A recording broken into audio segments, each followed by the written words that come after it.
Grace, are you ready for your mid-year book Freakout 2020? Yes. Tag? So ready. Okay. It's a tag. A tag. Okay, so... You don't know this, but they know it. Do you have to tag someone at the end of it? That is an option. But first okay. we should say that Shawn tagged me, and I am doing it. Fantastic. Thank you, Shawn, for tagging Grace. So much. Grace, what was the best book you've read so far in 2020? Well, you already know this, but that book is Figurine by Maria Popova. It's nonfiction. It's for sure the best book I've read this year. It is the best book that you've read out loud to me this year. Indeed. Although I should go back and read the whole thing. It is one of 2 books that I've rated 5 stars this year. Wow. And the other one is a book of poetry, but this is still the clear winner. Amazing. What was the best sequel you've read so far in 2020? I have not read any, so none. Fair. Yeah. What a new release that you haven't read yet but want to? It's this one. It's called, well, you can read it. No Modernism Without Lesbians. Amazing title. Yep. This is also nonfiction. It's by Diana Suhami. Don't know how to say that. And it's about Sylvia Beach, Gertrude Stein, and then 2 other women, Natalie Barney and Breyer. Do you know who that is? Mm-mm. And how they made it happen, I guess, in Paris. I feel like actually that does sound familiar. Okay. Probably. Well, I have to look that up. Book learning. Most anticipated release for the second half of the year. Oh man. I think it's probably Elena Ferrante's The Lion Life of Adults, which was supposed to be out already, but I think it's coming out in September. Biggest disappointment. You want to guess what I'm gonna say? What disappointed you? No, I don't know. It's The Deep by Rivers. Oh, I forgot that was this year. I thought that was last year. It's the first book I read this year. Wow, that was this same year? You know why it doesn't feel like it was this year? Because it was before quarantine. Right. And I think I read more in those 2 months than I have since. I wanted to like The Deep. I really did. And I liked the concept and I liked parts of it, but ultimately it did not live up to its promise of depth. That I must agree. Yeah. I was somewhat disappointed. The biggest surprise. I'm gonna go with 2 books. One you just read, Writers and Lovers by Lily King. I did not anticipate liking it as much and thinking it would be that good. I think that's why it was a surprise to me. And then I just finished this and I want to talk about it, but I won't do it here. But it's called, what's it called? Machine by Susan Steinberg. Very innovative, and I enjoyed it quite a lot. Favorite new author debut, or just new to you? They don't even have to be new. Debut or new? To you. Again, I have 2 choices because I can't decide. One is this woman who's Polish, but we don't know how to say her name. Well, it's we did learn, but... We learned. Her name is Violetta Gregg, and she's a poet, and she has a much longer surname, but she goes by this. And I think I've read all of her books that are translated into English. And 2 of them are kind of semi-autobiographical novels, and this is a book of poetry that kind of traces her family history and also her time as an immigrant to the Isle of Wight, I think, or Isle of Man. It's an isle. Anyway, she's interesting. And then I didn't realize when I got this, but it is signed by her. She secretly signed it. Oh, fun. I know. That's fun. So yeah, great author to me. And then the other one is Amina King, Delicacy. who also has Violetta Gregg 3 books, I think, and I've read 2 of them. This one's called Delicacy. This one's called Creature, and then her other one's more of what do you call that, like, style of book that's, like, long and skinny? Like, in format? Oh. Like, it's not like a chapbook, but, like, I don't know where it is right now. Interesting. Like a brochure. Kind of. I'll have to find it and show you all someday. But anyway, it's kind of hard to find. But after I read these, I tracked it down. So, yeah, those were my... What's even the question? My favorite new author. Yeah, those two. Well, this one I don't even know how to interpret, but your newest fictional crush. So this has to be a character that you have a crush on in fiction? Because if they're fiction, it's not a fictional author. Right. Okay, well, which fictional character do you want to have a crush on? We'll wait for the car alarm to pass while I ponder this. It might never pass.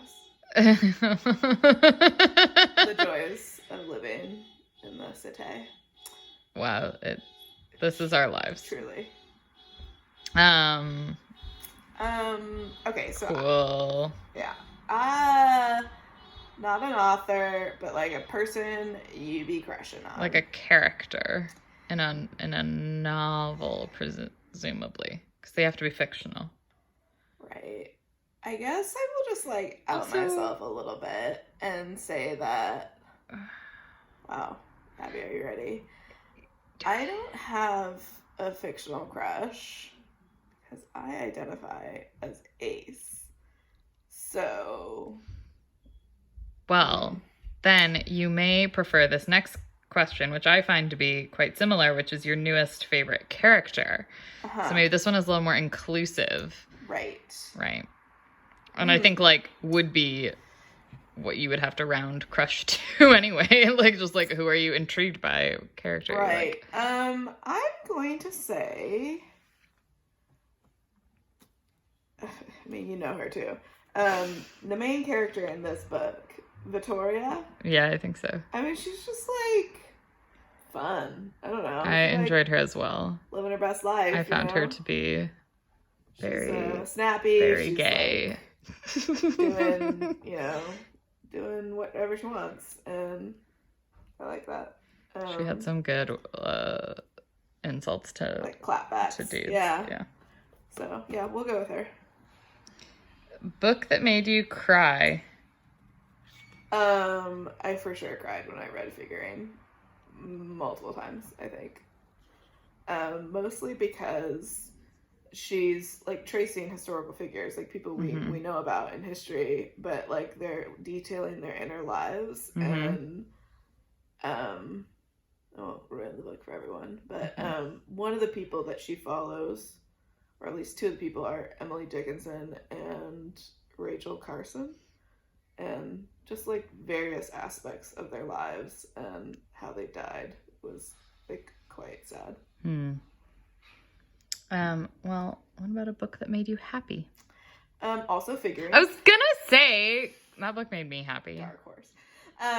Because it just like also it revealed a lot about history and like what we know about people, and I just like I'm so impressed by what she did, and it made me like I don't know. It was just a very delightful book to read. A revelation. This is the one that made me laugh. Your favorite book to film adaptation that you saw this year. Right. Because like we don't have film anymore. Yeah, but we did recently view together an adaptation. That's like the only one I was trying to think like if I had watched anything else that had like started as a book. This year, I mean, probably because most things were books at some point, but... All right, so was it just yesterday? No, it was like a couple days ago. Yeah, whatever. So Yesterday we watched Eurovision, the movie. Right. I just read The Age of Innocence by Edith Wharton, and we watched the movie that was filmed by a younger Martin Scorsese and starring Winona Ryder, Michelle Pfeiffer, and Daniel Day-Lewis. What a dream cast. A bunch of other people. So that's like the only one I think I've technically seen this year, but I will forever rep Little Women 2019. I was just thinking about that's perennially the favorite. Did we watch anything else that was a book? I mean, we've sure seen some of the movies, things we've watched but have their origins in books. Right. But, like, you watched Witcher. I didn't watch that. That's a video game, I think. It's also books. Oh, it's a series of books. It's also a TV show. That's what I'm saying. That said, I liked the TV show The Witcher. So there you go. It had swords and such. So I was I'm gonna default Age of Innocence. That's the only one. Favorite video you've done so far this year, but then it says review. So it's favorite video review. It was sort of the original question. I think is a review that you've written, but it gets translated in the video world as like either a video you made, it's not a review, or a review. I mean, I enjoyed when we discussed trust exercise. I know it's not popular, but the people are sleeping on the video of trust exercise. Go watch it. It's great stuff. The most beautiful book you've bought this year. Oh, great. I got a couple choices yet again. This lovely copy. Sister Outsider. Gorgeous. Got this from Reparations Club here in LA. Go support them. Yes. But I will say the paper, like the finish, is a little bit subpar. Like it looks very nice, but it's kind of papery. Like it's not. Oh, interesting. Can I touch it? Yeah, like it's not like. Oh. You see what I'm saying? Yeah. It's a little rough to the touch, but the contrast, like everything about the design is nice. And then I have one more. I got this like baby copy of Housekeeping in the like, Picador like pocket. Interesting. Version. Yeah, it's kind of nice. Okay, and then this just books you need to read by the end of the year. That's a weird. Yeah, it is. Yeah, just maybe like one. That's all I got. Okay, so, you still have time. You have 6 months. I don't know that I can do it. I believe in you. I feel like this is a great cover. Yeah, this is called, I don't think people will have heard of this. I would be shocked if you have, so let me know if I need to be shocked. This is called Love, Anger, Madness by Marie Viau Chauvet. She was Haitian, and she died in 1973. And this is the only translation in English. And I heard about it from a book I read by Edwige Nantica. Is that how you say her name? Really bad. And she mentioned her, and this really made me want to read it. So it's going to be quite intense. It takes place during the Papa Doc dictatorship. And I don't know, I'm going to read it a little bit. But it's the story of 3 sisters who fall in love with the same man. One marries him, one seduces him, and one befriends him. This is Hamilton. An explosive an American musical dynamic that echoes the growing political chaos outside the house. And it's a triptych, so told in 3 parts. And it's supposed to be like really incredible. And I sounds awesome. I got curious. So that's the one that I want to read by the end of this year. Amazing. Grace, you made it through. Do you want to tag somebody? You know, everyone's done this, but just for fun. Funsies, you might say. I might. I'm going to tag Conrad at Swordspeak and Christy at the Tiny Chronicles. My 2 friends. Amazing. Conrad. From your. Christy from your. Want to hear your mid-year book Freakout. Yeah. I guess that's it. Yay! Freakout. Congratulations on making it through to the middle of the year. Thank you. To us all, really. Yeah. All right. Woo. Good night, Grace.